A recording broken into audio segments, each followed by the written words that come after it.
ہندوستان کے سر پہ ہے احسان مصطفیٰ. شورش کاشمیری نے کہا ہے اس میں نہیں کلام، اس میں کوئی کلام نہیں. محبت بطریق شریعت. سمجھ میں آ رہی؟ ایک واقعہ سناؤں گا، بات ختم کروں گا. زندگی میں بہت مرحلے آتے ہیں، کبھی پیچھے ہٹنا پڑتا ہے، کبھی آگے بڑھنا پڑتا ہے. ابھی لوگ اسی مخمسے میں کہ ہم لوگ کیا کر رہے ہیں. آپ لوگ صحابہ کے طریقے پہ چلو، اور وہ کیا ہے؟ امرہم شورا بینہم، ان کا معاملہ باہمی مشورے سے. اور مشورہ کون کرتے ہیں؟ ارباب حل و عقد و بڑے لوگ. ان پر چھوڑ دو. میں نے بھی خود چھوڑ کے رکھا ہے، جیسا بڑے بولیں گے ویسا اپنے کریں گے. اپنے کوئی بہت بڑے نہیں ہیں، یا بڑے میں کہ نہیں ہیں. سمجھ میں آ رہی ہے بات؟ بھئی بزرگ جو کہیں گے. ایک مرحلہ تھا، ایک بندہ آگے آ گیا، اس نے کام کر لیا، اس سے اس کی شخصیت کوئی بڑی چھوٹی نہیں ہے. بات سمجھ میں آ گئی؟ یہ ایک الگ بات ہے کہ علماء دیوبند میں لوگوں کی کمی نہیں ہے، ایک سے بڑھ کے ایک ستارہ ہے. یہاں جمیل مظہری کا ایک شعر سناتا ہوں، بہت پیارا ہے.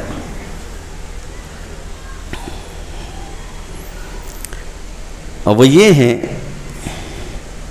کہ کوئی آفتاب سے جا کے یہ کہہ دیں کہ اپنی کرنوں کو گن کے رکھ لے، میں اپنے صحرا کے ذرے ذرے کو خود چمکنا سکھا رہا ہوں. یہاں ہر ذرہ اپنی جگہ چمکتا ہے. بات سمجھ میں آ رہی؟ ہر ذرہ. آفتاب کے چمکنے کی بات نہیں کر رہا ہوں، جو آفتاب ہے وہ اپنی الگ روشنی ہے. یہاں ہر ذرہ اپنی جگہ چمکتا ہے.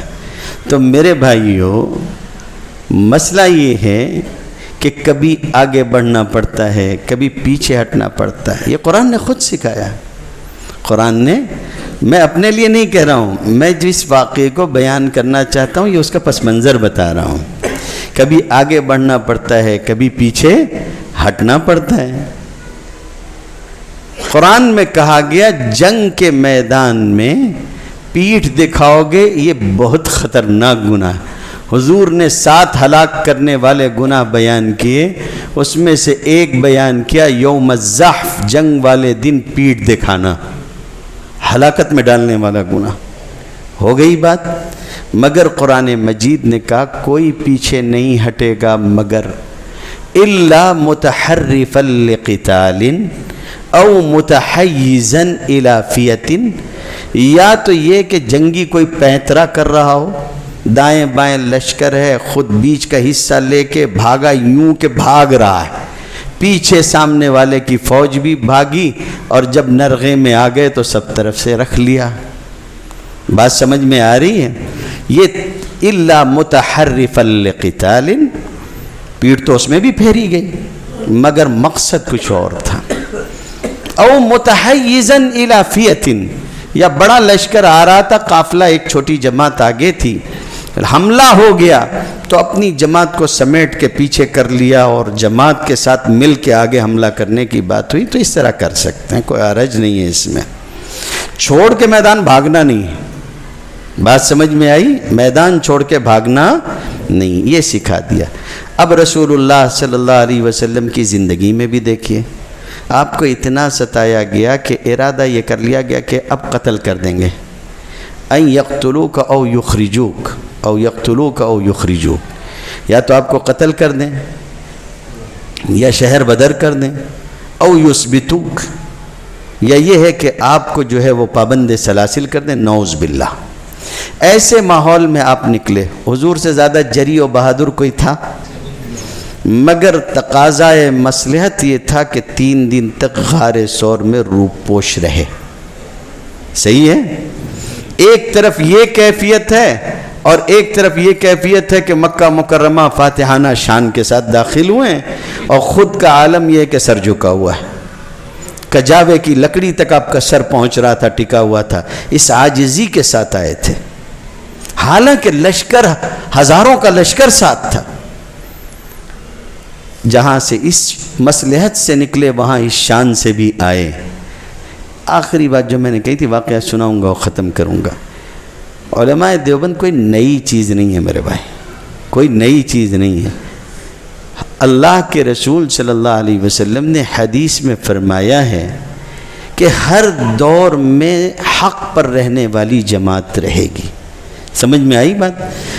بر صغیر میں چونکہ شریعت کے اس مقام کے موافق حضور سے محبت کر کے اپنی زندگی اسی طریقے پہ بنانے والے جس طریقے پہ پیچھے سے صدیوں سے صحابہ سے لے کر سچے لوگ ہو رہے تھے، اس طریقے کو اختیار کرنے والی جماعت چونکہ علماء دیوبند کی تھی، اس لیے ہم نے کہا کہ ہم اپنی زندگی کے منہج میں دیوبندی ہیں۔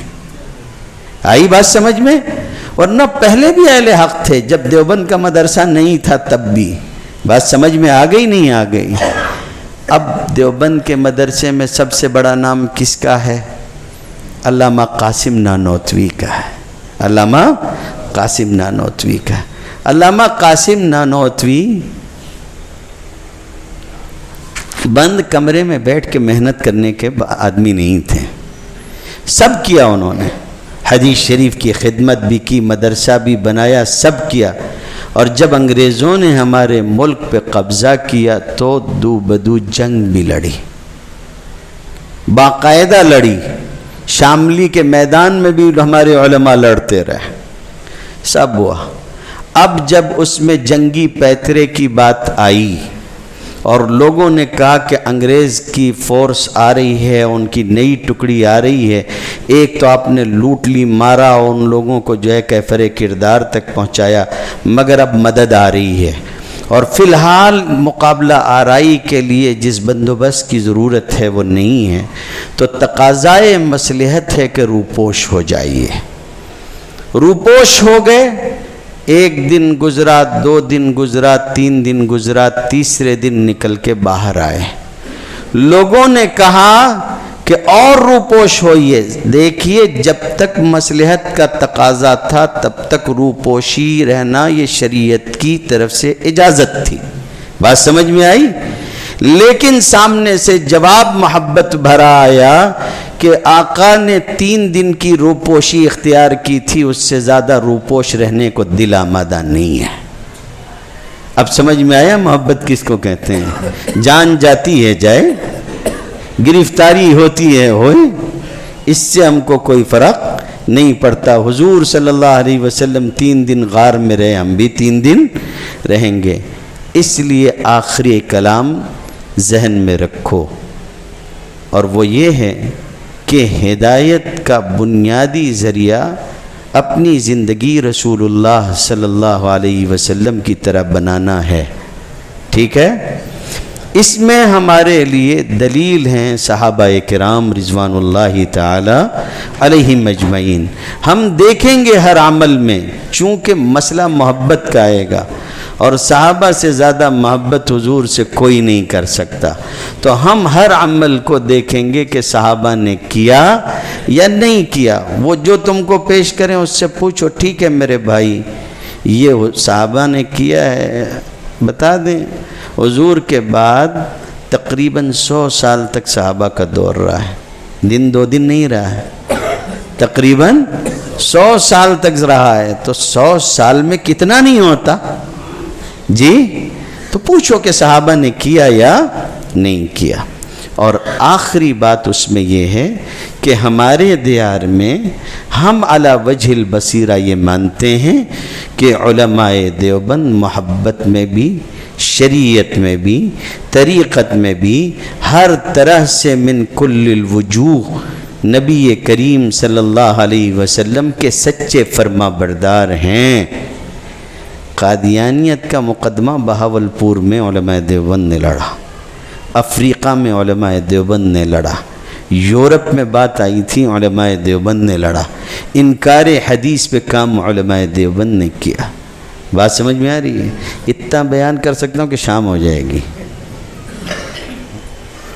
اتنا بیان کر سکتا ہوں۔ ہمارے بزرگوں نے جو کام کیا کم نہیں ہے، حضور سے محبت پہ جتنا کام کیا ہے میرے بھائی، اگر میں صرف یہ کہہ دوں کہ آجا اتنا وزن ہمارے پاس کتابوں کا موجود ہے کہ کسی انکار کرنے والے کا مقبرہ بھی بنانا ہو تو ان کتابوں سے مقبرہ بن جائے گا۔ اتنی کتابیں ہیں.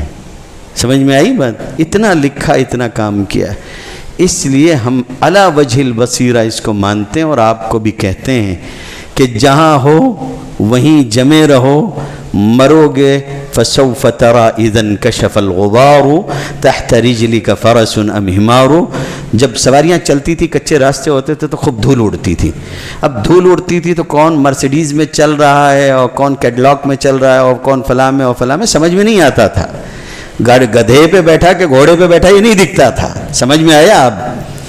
تو کوئی بڑ ہانکنے والا ہانک رہا تھا کہ میں تو عربی النسل گھوڑے پہ بیٹھا ہوں.